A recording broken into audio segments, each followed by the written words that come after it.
Oi, meu povo lindo, tudo bem com vocês? Esse é o canal Conta uma História, eu sou Gal Andrade. A história de hoje é sobre a minha vivência na casa de vovó Belinha. Eu quero lembrar algumas coisas, lembrar o andamento, o dia a dia, minha história toda lá na casa de vovó. Eu sei que vocês vêm sempre aqui no meu canal, porque aqui vocês encontram charme, vocês encontram beleza, vocês encontram carisma e vocês encontram uma pessoa muito humilde. Eu sei que vocês amam e que vocês voltam sempre, mas muitas pessoas estão assistindo o vídeo e não se inscreveram ainda no canal. Estou pedindo com todo amor, com todo carinho, se inscrevam no canal, isso me ajuda muito. E vocês devem já estar percebendo algo diferente nesse vídeo, que é o meu assistente, o véi, ele tá aqui do lado. No último vídeo, antes das histórias que meu pai contava, eu expliquei que eu ia deixar meu assistente aqui. No vídeo que eu revelei toda a verdade sobre o meu assistente. Então, inúmeras teorias da conspiração estavam elaborando respostas mirabolantes sobre o meu assistente. E agora ele vai ficar aqui do meu lado porque ele tá sempre falando algumas coisinhas pra mim, né? Quando eu esqueço algo, ou quando eu vou muito rápido, ou quando eu vou muito lentamente. Então, no início, eu quero descrever o ambiente da casa de vovó, porque pra mim era muito marcante, era muito importante. Inclusive, hoje em dia, eu fico fazendo esses questionamentos sobre a estrutura da casa de vovó.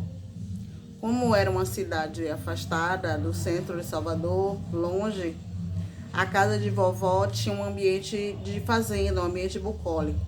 Em frente à casa de vovó era uma fazenda. Os nomes eram bem engraçados. Hoje em dia eu não conheço ninguém que tem esses nomes, mas era a fazenda de Rodeiro. E muita gente dizia assim que Rodeiro era muito sério, era muito correto. Ele não deixava os vaqueiros dele colocarem água no leite. Isso era uma informação bem interessante, bem incrível, que muitas pessoas batizavam o leite e Rodeiro não aceitava. Ele gostava de tirar o leite da vaca, ele via os vaqueiros tirando o leite da vaca e ele conferia. E logo na sequência ele ia até o galão do leite e colocava um cadeado para garantir que eles não abrissem e colocassem mais água para fazer o leite render. Então, vovó ia até a porteira da fazenda para comprar o leite. E esse leite era uma base para várias receitas, para vários alimentos. Vovó fazia coalhada, vovó fazia doce de leite, fazia gemada. Então, nós tínhamos acesso a esse leite puro, esse leite da vaca, esse leite natural. Inclusive, acho que a saúde que nós temos, minha família, meus irmãos e eu, nunca fomos no hospital. Temos aquela saúde de ferro por causa do leite da fazenda de Rodeiro. Eu sei que falei pouquinho sobre o dia a dia da fazenda, da casa da minha avó, mas muitas pessoas assistem um trechinho curto e aí não curtem, não comentam, não se inscrevem. Então eu quero lembrar de novo, se você está assistindo até agora, que você deixe seu comentário, curta, se inscreva no canal, porque isso é muito importante, me ajuda muito. Eu estou com vários projetos, quero fazer lives e estou impossibilitada porque ainda não tenho o número mínimo de inscritos, que são 1000 inscritos. Se você conhece alguém que não está inscrito ainda e você já se inscreveu, peça para essa pessoa se inscrever, envie o vídeo para ela, compartilhe. E se você não se inscreveu ainda, se inscreva, por favor. Eu vou amar. Aquela notificação, novo inscrito, é para mim assim um bálsamo, é muito feliz, é uma emoção muito boa. Então, na sequência, eu vou descrever o que eu lembro, porque eu não morei tantos anos assim na casa de vovó, mas quando eu vejo na TV ou quando eu quero me lembrar, quero ligar os pontos, formar esse quebra-cabeça, eu penso nas coisas da casa de vovó, porque incrivelmente a casa de vovó não tinha energia elétrica. Então, como seriam essas atividades da casa sem energia elétrica? eram como a gente vê na novela. A casa de vovó era de terra batida, o piso era de terra batido. No meio da casa tinha umas troncas, que era um tronco para segurar o telhado. Do lado da casa de vovó tinha algumas plantações, inclusive vovó plantava café. Vovó tinha um armazém na frente da casa, separado dos cômodos. E mesmo nesse ambiente rústico e simples, vovó tinha muito carinho para fazer as coisas. Por exemplo, quando vovó ia cozinhar, não tinha gás. Então vovó tinha algumas madeiras, ela acendia um fogareiro com blocos e ela colocava uma lata de gás, que era uma lata de 20 litros, uma lata de alumínio, e as coisas eram cozidas ali e depois divididas. Então o fogão era lenha. As roupas de meu pai, de meus tios, de vovó, as nossas roupas eram muito bem passadas. Mas como? Se não tinha energia elétrica. Então vovó pegava os pedacinhos de carvão, colocava dentro do ferro e acendia. Não sei muito bem a estratégia, mas ela ficava abanando com um abano de palha, um abano pequeno. Então eu tenho essa memória afetiva de coisas que eu via a vovó fazendo, eu ficava observando. Eu tinha 3 anos, 4 anos aproximadamente. Então vovó passava aquelas roupas, mas o andamento da lavagem de roupas também era algo muito marcante. Sim, o velho tá falando aqui. Você lembra, né? Você viu vovó lavando a roupa. Então vovó fazia uma estratégia que depois eu vi várias pessoas fazendo, mas no início era a vovó. O velho tá aqui me dizendo, vovó quarava a roupa. Quarar a roupa quer dizer, ela passava sabão na roupa, dentro de uma bacia de alumínio, a roupa ainda molhada com sabão, e vovó estendia no sol, porque ela disse que aquela luz do sol fazia a roupa ficar mais higienizada, as roupas brancas ficavam mais claras, elas não amarelavam, não ficavam com manchas. E aí depois que a roupa estava seca, com aquele sabão, vovó voltava para a bacia. E aí tinha a sequência da lavagem, o passo a passo. Só que antes de botar para secar definitivamente, vovó diluía o anil, que era um cubinho pequeno, parecendo um tabletinho. E ela diluía aquele líquido e colocava em bastante água para as roupas brancas ficarem mais brancas ainda. Então eu achava aquela técnica muito incrível.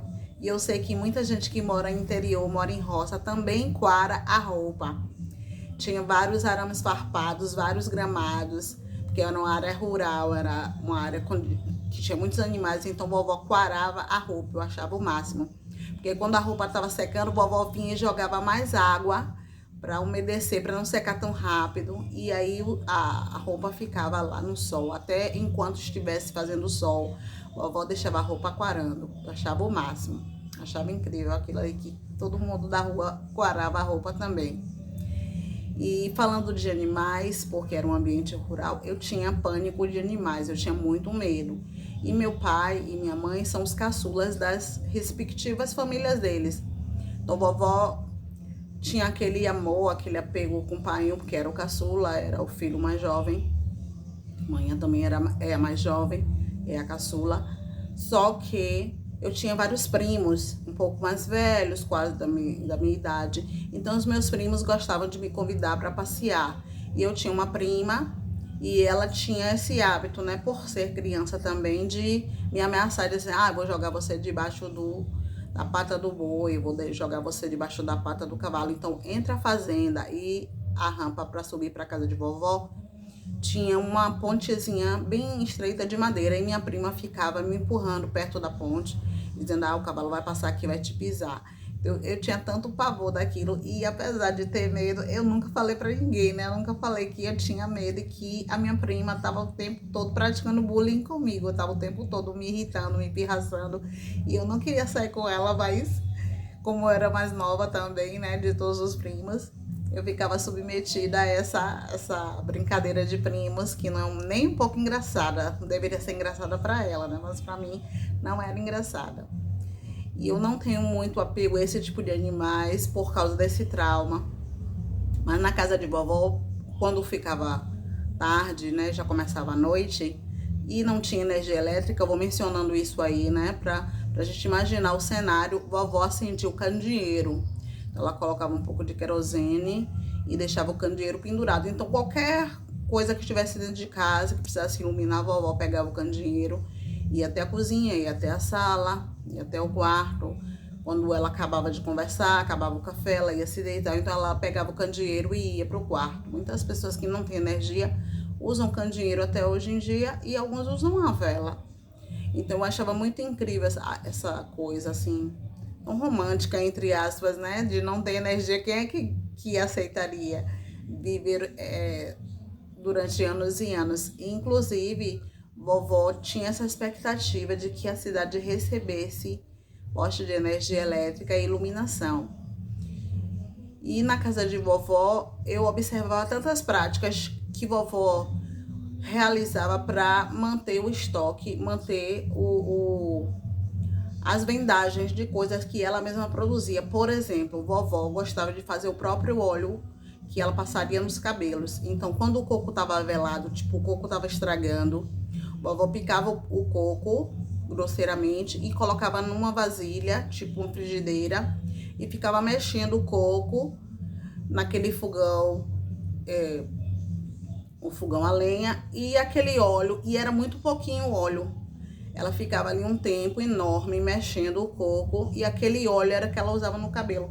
E vovó, ela tinha um cabelo muito, muito comprido e ela não passava mais nada. Então ela enrolava o cabelo no alto da cabeça e colocava um pentinho de osso, um pentinho de chifre de boi, porque era um pente muito resistente, era um pente assim, meio verde, meio marrom, meio bege.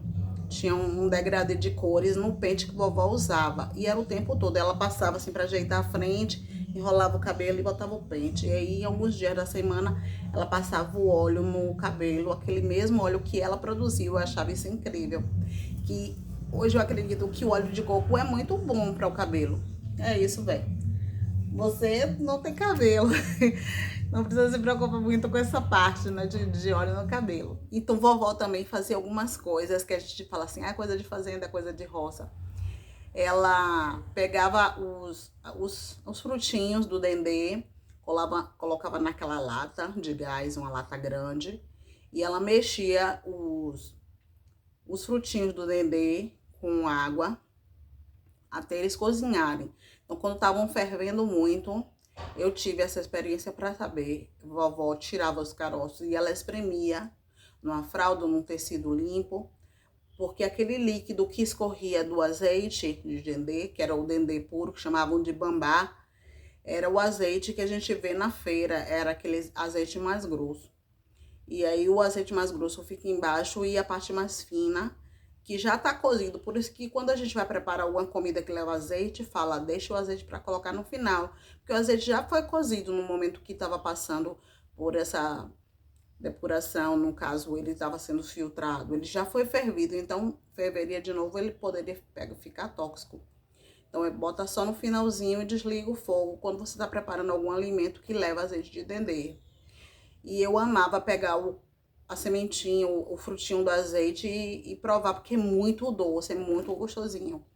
Eu amava e eu ficava sempre ali observando o que vovó estava fazendo. Vovó também plantava o café, então vovó deixava o café secando.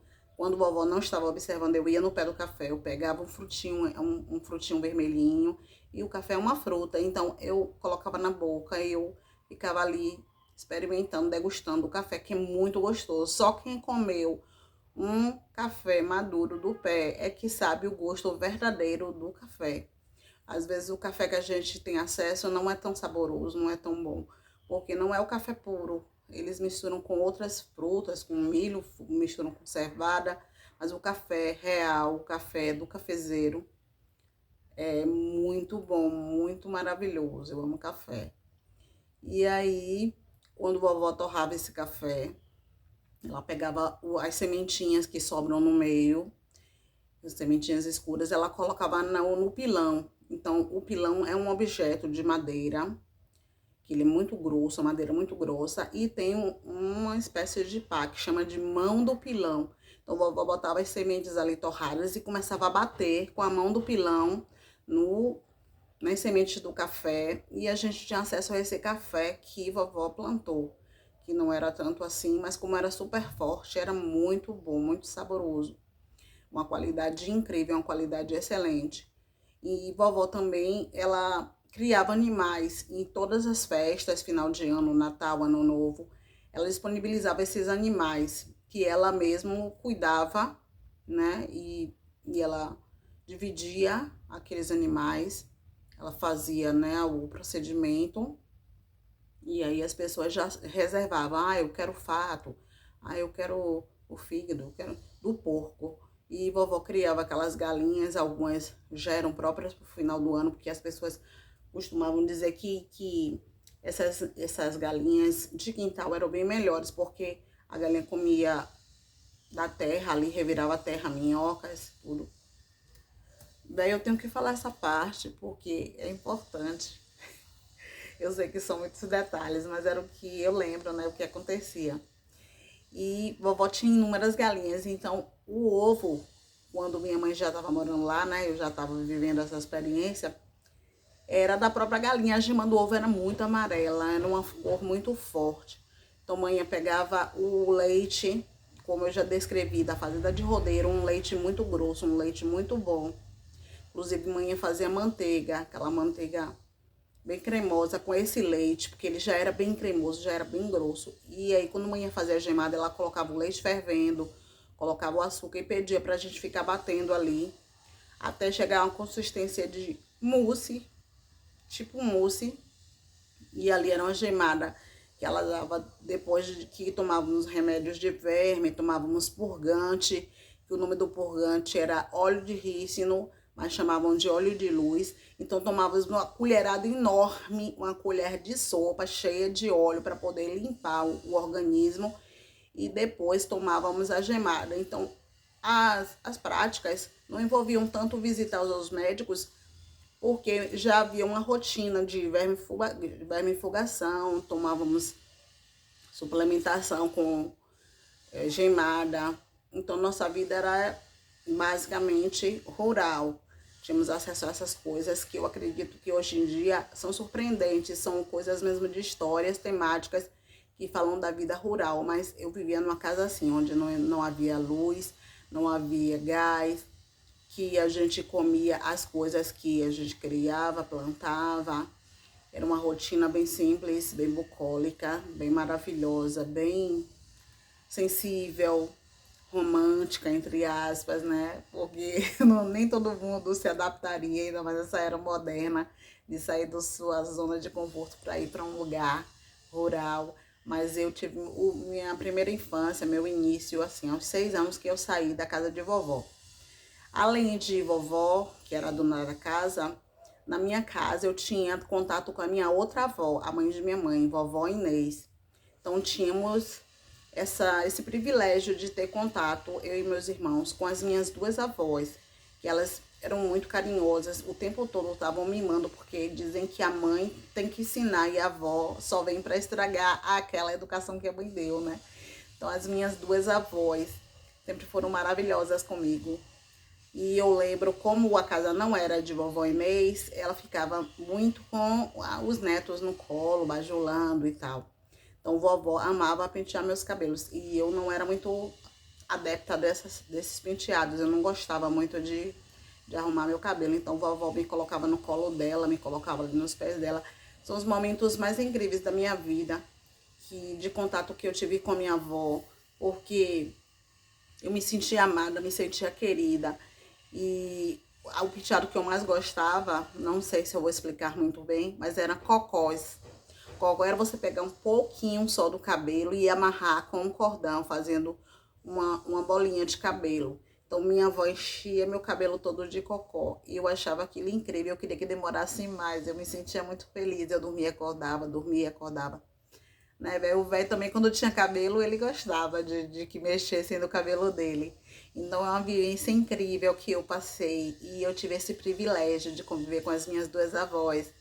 E de ver ao vivo tudo que as pessoas do campo passam.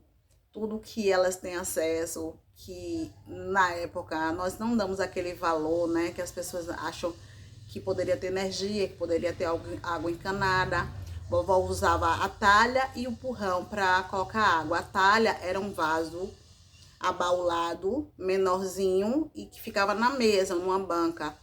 E em cima da talha, vovó botava um paninho bem fino, podia ser tipo um pedacinho de fralda. E um copo de alumínio, vovó pegava aquela água e servia. Porque o objeto de barro, no caso a talha, deixava a água mais fresquinha. E até hoje eu tenho aquela memória e eu amo beber água do filtro, porque ela tem o gostinho do barro. E o purrão já era maior, mais ou menos 1,10 m, 1,20 m, e que deixava a água por mais tempo. Então, o reservatório de água de bebê, né, que a gente chamava de bebê, água limpa, água da fonte, ficava no purrão. E aí, quando precisava de porções menores, colocava na talha, em cima da banca. Eu sei que isso aí é um pouco complexo, porque não tinha geladeira, não tinha liquidificador. Todas as coisas que eram um pouco mais duras, tipo amendoim, castanha, milho, tinha que pegar a mão do pilão e esmagar no pilão. Depois passava numa peneira de palha, que era o único objeto que tinha de fazer aquele procedimento, aquele passo a passo, aquela produção dos itens para nos alimentarmos. Então, vovó, ela transformava praticamente toda a vida complexa, toda a vida difícil, um sonho para mim, porque eu observava toda aquela transformação, como minha avó era tão dedicada, era tão incrível e ela tão sábia. E eu guardo essas memórias. Eu já tô com 56 anos, mas eu não consigo esquecer de tanta felicidade que eu passei na casa de vovó, com as minhas duas avós. Que minha avó o tempo todo me mimava, me bajulava, me agradava, fazia o máximo para me ver sorrindo, para me ver feliz. E eu agradeço muito. E eu quero que vocês também se sintam muito felizes, porque eu estou maravilhada por vocês estarem aqui, vocês chegarem até o final do vídeo. Eu quero agradecer muito quem já se inscreveu, quem não se inscreveu, se inscreva agora. Se você não deu like ainda, dê agora, por favor. Dê um tchau, deixa um coraçãozinho, um beijinho aqui para meu amiguinho, meu assistente Zé, porque ele vai ficar muito feliz também. Um beijo para vocês, tchau!